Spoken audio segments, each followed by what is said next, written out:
Good afternoon to everyone. Today, let's start a story. One day, an elephant wandering into a jungle in search friends.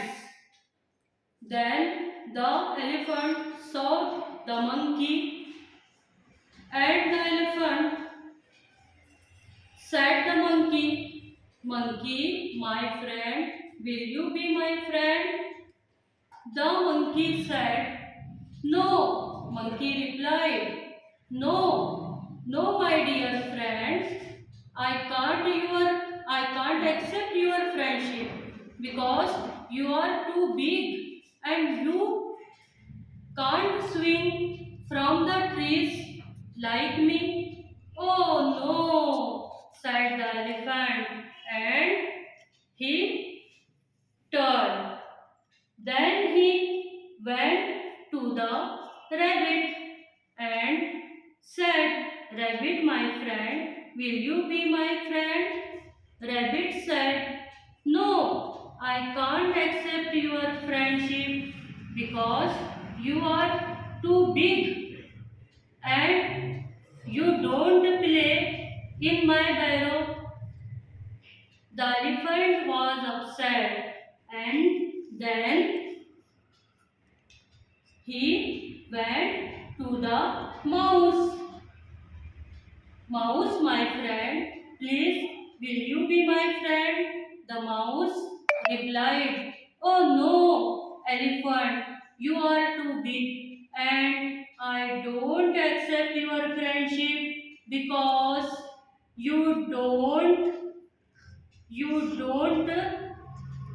leap from like me.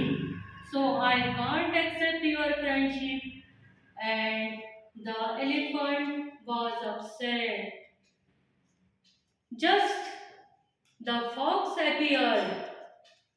The elephant asked her, "Fox, will you be happy, have a friendship like me?"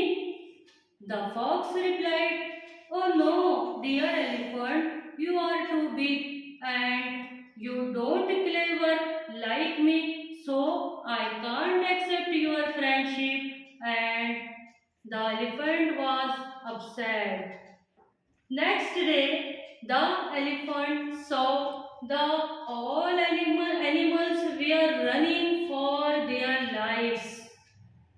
The animal asked the fox, "What is the matter, fox?"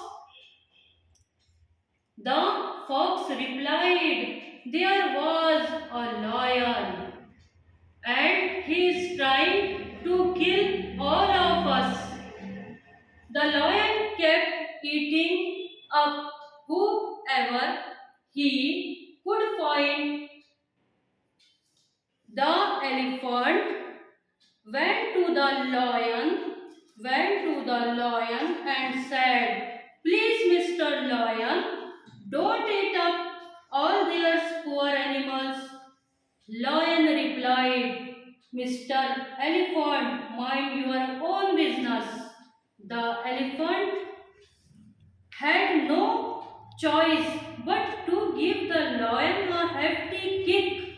The all animals frightened and ran for his life. The elephant ambled back into the jungle and announced the all animals good news to all. All the animals thanked him and said, "You are just the right size to be our friend." So, what's the title of this story? Friend in need, a friend indeed. Friend in needs, a friend indeed. The great